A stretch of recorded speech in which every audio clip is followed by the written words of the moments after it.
Perkenalkan, nama saya Valentina Tiurlan Tampu-Bolon. Di sini saya akan menjelaskan studi kasus penolakan terhadap perubahan dalam organisasi. Yang menjadi studi kasus ialah PT KAI atau yang biasa disebut dengan PT Kereta Api Indonesia. Perubahan organisasi pada PT KAI. Moda transportasi kereta api di Indonesia pada mulanya berdiri pada tanggal 17 Juni 1864 dengan nama Vennootschap Nederlandse Indische Spoorwegmaatschappij atau disingkat dengan VNNISM.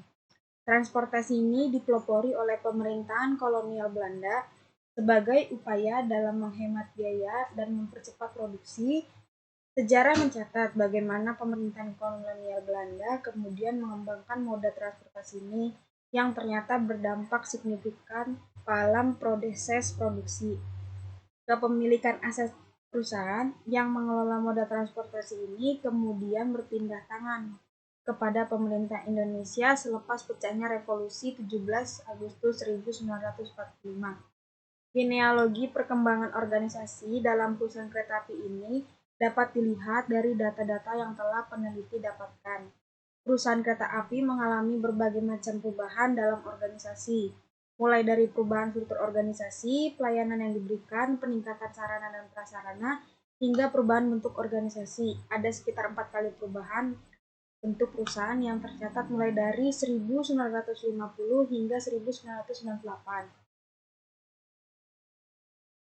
Upaya perusahaan dalam mengembangkan dan meningkatkan kualitas organisasi juga terwujud dalam penyelenggaraan administrasi, peluncuran logo baru, penciptaan budaya di organisasi, perubahan struktur organisasi, jenjang karir pekerja, peningkatan sarana dan prasarana, dan lain sebagainya merupakan langkah konkret perusahaan dalam menghadapi berbagai macam tantangan yang ada. Beberapa langkah visioner tersebut pada akhirnya berimplikasi pada peningkatan pendapatan dan nilai aset perusahaan.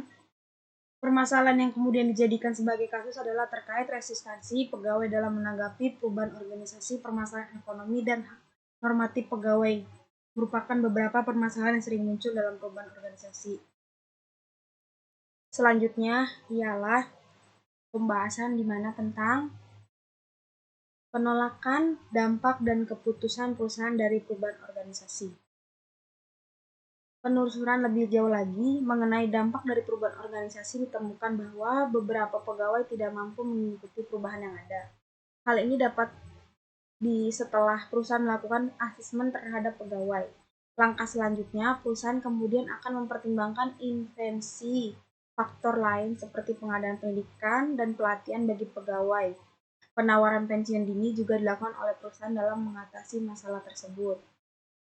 Perusahaan Kereta Api Indonesia (PT KAI) Daob 9 Jember dalam mengatasi persoalan resistensi pegawai memiliki alur tersendiri.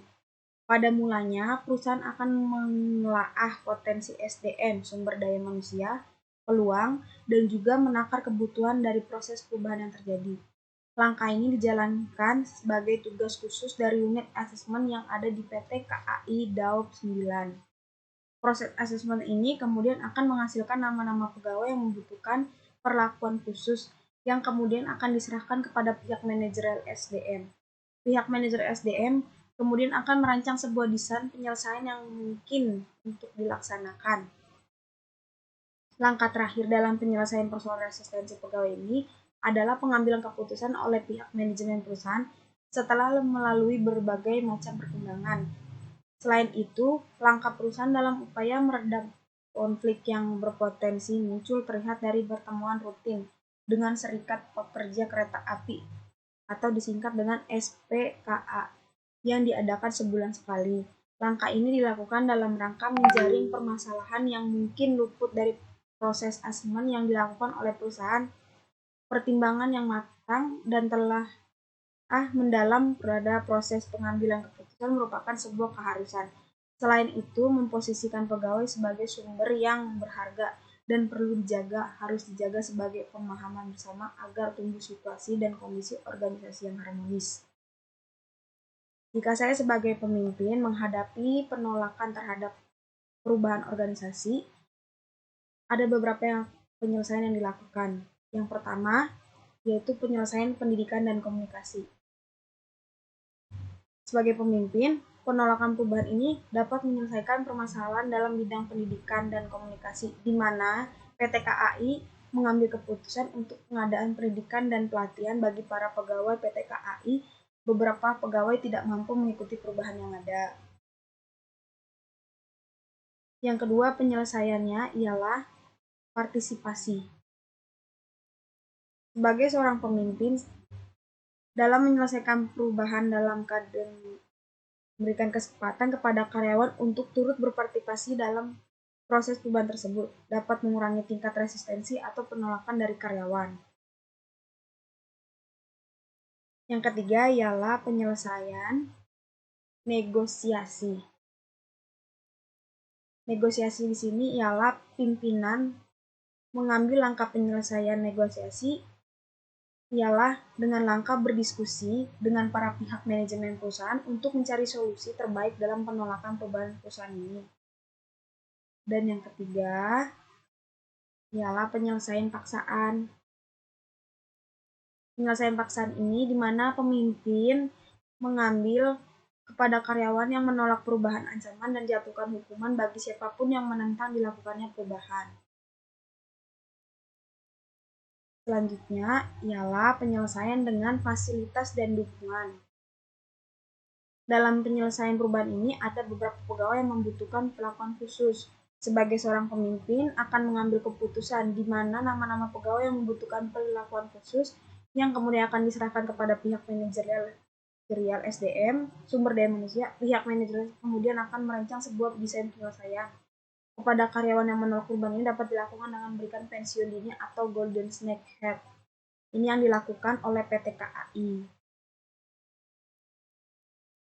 Selanjutnya adalah yang terakhir, proses penyelesaian, manipulasi, dan kooptasi. Di mana langkah yang diambil ialah menyamarkan upaya perubahan untuk mempengaruhi proses perubahan untuk mengurangi resistensi karyawan. Memelintir pesan untuk mendapatkan kerjasama dari karyawan dengan tujuan untuk mendapatkan solusi ataupun saran, tapi lebih kepada untuk mendapatkan dukungan dari karyawan itu sendiri.